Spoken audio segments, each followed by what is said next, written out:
chão e termina com 2 engenheiros, um engenheiro eletrotécnico. Eu até me esqueço às vezes que sou engenheiro mecânico, na minha essência engenheiro mecânico, não é? Mas todos nós temos um aspecto comum, todos somos professores, é verdade ou não? Todos estamos aqui na mesa, não é? E todos queremos aqui falar de um grande pedagogo, filósofo, humanista, que é Manuel Antunes. Confesso-vos que fiquei muito entusiasmado quando me convidaram para falar sobre a liberdade de educação e Manuel Antunes. Eu sabia nas minhas investigações que ele tinha escrito pelo menos um texto muito bom, mesmo muito bom. Mas eu estava convencido que havia mais textos muito bons. E, portanto, eu começo precisamente isto por dizer que... Bem, já passei este slide. Este slide vou falar de generalidades, que é aquilo que estou a fazer agora, depois o contexto do texto, o texto e o pós-texto. Portanto, estava a falar aqui do meu entusiasmo e depois desta expectativa inicial, uma frustração. Eu consultei, passei por cima dos 410 textos que ele escreveu na Brutéria, encontrei textos sobre a universidade, sobre a educação, que foram aqui citados, e sobre colégios, escola católica, crise, liberdade de educação, nada. Unicamente aquilo que eu tinha estudado, ainda por cima não era assinado por ele, mas por um dos 125 pseudónimos dele, que era F. Bravo Gomes, mas havia um muito interessante que era de Alves do Lena, que eu gostava imenso que fosse dele, pensava que era um pseudónimo. Forcei o professor José Eduardo Franco para que me dissesse que era um pseudónimo dele, mas ele não aceitou. Ele não aceitou porque não é um pseudónimo. Era um texto lindíssimo em que ele falava precisamente, fazia a análise de um outro texto de Guilherme Braga da Cruz, escrito em 1952, nas Jornadas da Pastoral Social.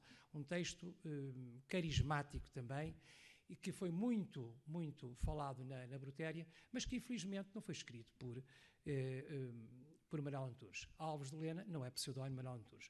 Daí eu dizer que comecei com grande entusiasmo, depois foi a frustração, e depois pensei o seguinte: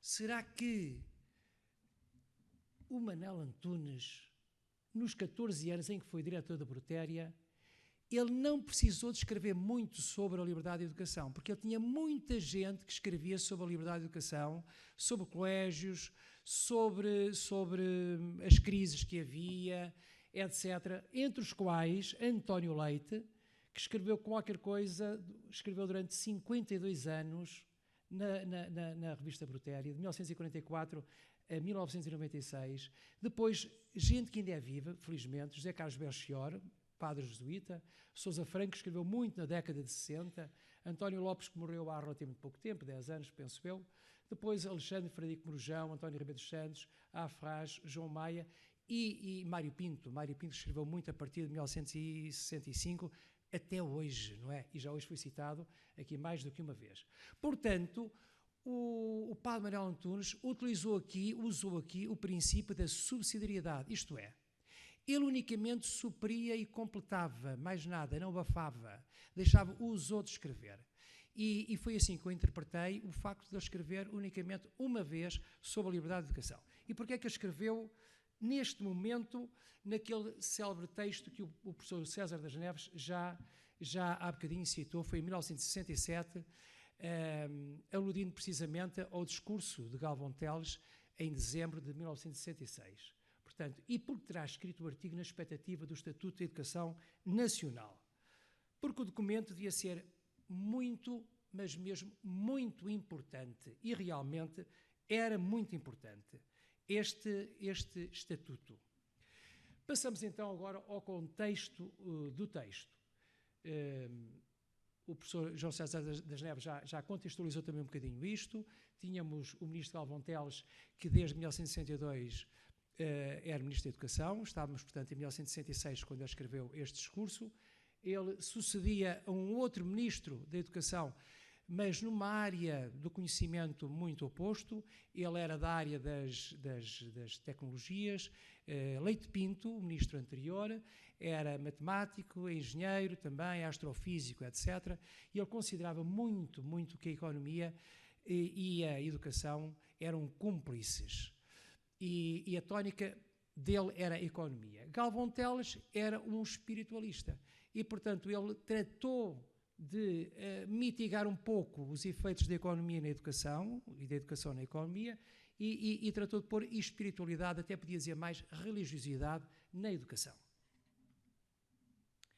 O ministro, tal como os anteriores, queria alargar a rede escolar. Na altura havia uma grande procura do ensino secundário, principalmente a nível do liceu. E qual era a situação que havia na altura? Para ficarem com uma ideia, em 1967 tínhamos liceus, tínhamos 43 liceus, principalmente aonde? Nas capitais de distrito e nas principais cidades. Portanto, temos aqui o mapa dos concelhos abrangidos por estes liceus e agora vemos um mapa onde estava implantado o ensino particular, como na altura era conhecido, ensino particular e cooperativo só a partir de 1976, da Constituição, e, portanto, temos aqui uma cobertura nacional do ensino particular. Como dizia o padre Agostinho Rodrigues no Congresso do Ensino Particular em 65, o ensino, territorialmente considerado, o ensino particular é nacional. Está mesmo em toda a parte. São poucos os concelhos não abrangidos. O próximo slide até tem a comparação entre a rede estatal e a rede privada.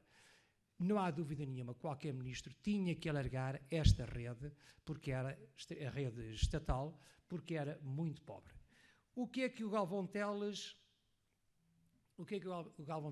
pensou? Nós temos que aproveitar a rede do ensino particular, porque realmente está em todo lado.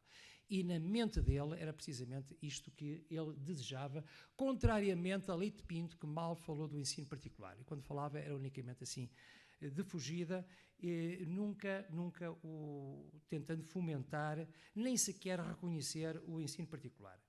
E, portanto, ele nesta altura era útil ao Estado, porque era baratíssimo, reparem bem, quer dizer, o Estado não gastava um cêntimo na altura onde estão com os alunos que estavam no ensino particular e ia contentando mais ou menos a população. E depois sucede também isto, para muitas famílias modestas, ficava mais barato frequentar o colégio que estava na vila, mais próxima, do que ir para a cidade, com hospedagem e depois com aquilo que eu pus aqui também em baixo. Isto para não contar com os custos intangíveis da permanência fora do seio familiar de um pré-adolescente de 10 anos. E por isso mesmo os colégios estavam cheios e eles emergiam por todo lado. O ministro Galvão Teles queria realmente, e agora vou citar, promover uma planificação da ação educativa nos aspectos qualitativos, tomando as instituições escolares no seu conjunto e imprimindo-lhes a configuração adequada. Reparem bem, eu sublinho aqui no seu conjunto, não só a rede estatal, mas também a rede não estatal. E então, em 1965, ele cria este Gabinete de Estudos e Planeamento da Ação Educativa, destinado precisamente a estudar de forma permanente os problemas respeitantes à educação. Por este gabinete passaram pessoas ilustríssimas.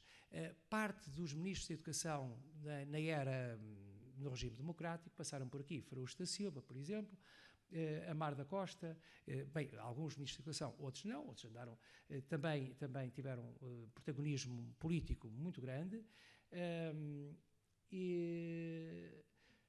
Então, este gabinete foi criado precisamente para criar esta revolução na educação. E ele queria formalizar esta revolução num documento que fosse estruturante. E é a primeira vez que se fazia isto no Estado Novo. E daí o nosso padre Manuel Antunes achar que era importantíssimo ser ele a falar e não delegar isto noutros. O ministro sonha então com esta revolução, quer formalizá-lo num documento estruturante, fruto de muita pesquisa e reflexão, que seria o Estatuto de Educação Nacional. Agora, adianto aquilo que já há bocadinho disse o professor César das Neves, infelizmente, este documento estruturante que saiu e muito bom, ele não teve qualquer efeito, qualquer consequência. Ele é publicado em 69, já tinha sido exonerado, numa edição do autor, e não teve sequência da parte dos seus sucessores. A mesma coisa sucedeu também com o Leite Pinto. Curiosamente, Leite Pinto tinha escrito o projeto regional do Mediterrâneo, que também não teve sequência depois com Galvão Teles, como este não teve sequência depois com o ministro, que foi logo a seguir a ele, são capazes de não se lembrar, mas foi Hermano Saraiva, que esteve lá 1 ano e pouco, mas coitado, esteve abafadíssimo, saiu esgotadíssimo com a crise universitária. E, portanto, veio depois Veiga Simão, que abafou totalmente o Hermano Saraiva. Veiga Simão também não deu sequência. Eu tive a ocasião de entrevistar mesmo Veiga Simão relativamente a isto, e ele estava preocupado com uma outra revolução, que realmente foi, e efetivou essa revolução. E o nosso atual Presidente da República diz que a grande reforma da educação foi precisamente a reforma Veiga Simão. Isto há meia dúzia de anos ele chegou a dizer isto. Em 1965, quando o primeiro congresso do ensino particular, o ministro tece altos elogios ao ensino privado e diz pretender fomentá-lo e integrá-lo num sistema nacional de educação. Isto realmente era uma novidade. Nunca ninguém tinha falado assim relativamente ao ensino privado. Fomentá-lo e integrá-lo. Na comunicação para a apresentação do projeto, foi em 16 de dezembro de 66, Galvão Teles manifesta mais uma vez a vontade de colocar o ensino particular num patamar semelhante ao ensino oficial. Reparem bem, isto para a mentalidade do Estado Novo, para aquele contexto, isto aqui realmente era uma lança em África. Prevendo auxílios financeiros substanciais de forma a proporcionar uma efetiva liberdade de escolha. Tudo isto dito por um governante do Estado Novo. São elaborados então relatórios preliminares e temos um contexto muito favorável, porque Galvão Teles convida precisamente para o primeiro relatório Émile Planchard. Émile Planchard era um professor da Universidade de Coimbra, foi, podemos dizer, o pai das ciências da educação no nosso país, era um belga que se naturalizou português, um católico convicto que também interessava nesta altura e acérrimo defensor da liberdade de educação. Eu li muita coisa acerca de Émile Planchard e ele foi coerente ao longo da sua vida, sempre a defender a liberdade de educação. Não era a defender as escolas privadas, é defender a escolha, a liberdade de escolha dos pais, entre escolas estatais e escolas não estatais, não privilegiando umas em detrimento de outras. E depois, o contexto favorável não se ficou por aqui. É que o relatório sobre o ensino particular é entregue a António Ávila, que era amigo de Galvão Teles, amigo também de Émile Planchard e com o mesmo pensamento. Eu aqui não concordo totalmente com aquilo que disse o professor João César das Neves, e até é bom que às vezes não haja concordância plena, não é? É que realmente este é um trabalho ímpar, fantástico. Eu tive a ocasião de ler estas 200 páginas que compõem este volume, e o António Ávila não diz unicamente bem, ou somente bem, do ensino privado. Ele também refere lá as lacunas que existem no ensino privado. Faz uma análise, quanto a mim, muito imparcial e faz este estudo alargado e profundo do setor até 1965. Vale a pena ler este documento. O autor defende afincadamente a liberdade de ensino e a liberdade de escolha, e tomando como referência, é curioso, as encíclicas Divini Elius Magistri de Pio XI e estas encíclicas de João XXIII, assim como os trabalhos de Guilherme Braga da Cruz. Guilherme Braga da Cruz foi um católico, eu digo católico neste contexto, mas foi um académico brilhante a todos os níveis, mas que foi um defensor acérrimo da liberdade de educação e que foi dos mais prestigiados académicos na década de 50 e 60. Felizmente teve depois também sequência nos seus filhos, designadamente no ex-reitor da Universidade Católica, Manuel Braga da Cruz. Pegamos agora no texto, que é o que nos traz principalmente aqui. Eu fui fazer este exercício, esta nuvem de palavras, e realmente, já alguém falou, penso que o Rodrigo falou aqui nos princípios, não foi princípio? Foi o professor João César das Neves. Falou aqui princípio. Reparem bem, se eu tivesse posto só princípios em vez de princípios, era a primeira, a que estava aqui mais a seguir a ensino, com certeza que era princípios. Isto é para ficarmos com uma ideia quais são as palavras que mais mais aparecem, mais são repetidas aqui no texto, que eu faço alusão do padre Manuel Antunes. O padre Manuel Antunes queria antecipar-se à discussão. Esta é a primeira lição que nós podemos tirar, é a antecipação. Ou seja, em vez de remediar, e nós temos muita mania de reagir, ele quis agir, e agir atempadamente. E quem sabe se isto aqui não foi importante para os escritos, tanto de Émile Blanchard como de António Ávila. É de esperar que antes da sua promulgação definitiva haja tempo para a sua ampla, eu estou a citar, ampla e livre discussão, antecipando-nos a esse momento e com base apenas nas palavras do ministro, que o resumem, ousamos fazer certas reflexões e exprimir certos desiderata, correndo embora o risco de arrombar portas abertas. Mesmo com este risco, ele atreve-se a fazer alguns comentários. Mas estes comentários agora são meus. Critica a extensão.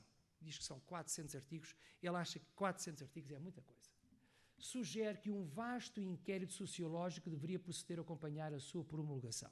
Eu penso que António Ávila fez isto, porque isto demorou alguns anos, não é?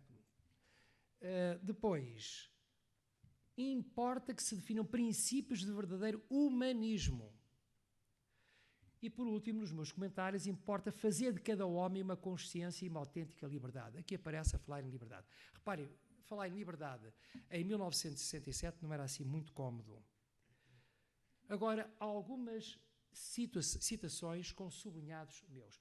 Desculpem, eu atrevo-me, pode ultrapassar um bocadinho os 15 minutos, mas Manuel Antunes merece que nós nos debruçamos um pouco sobre aquilo que ele escreveu no único texto que eu tenho conhecimento sobre a liberdade e a educação.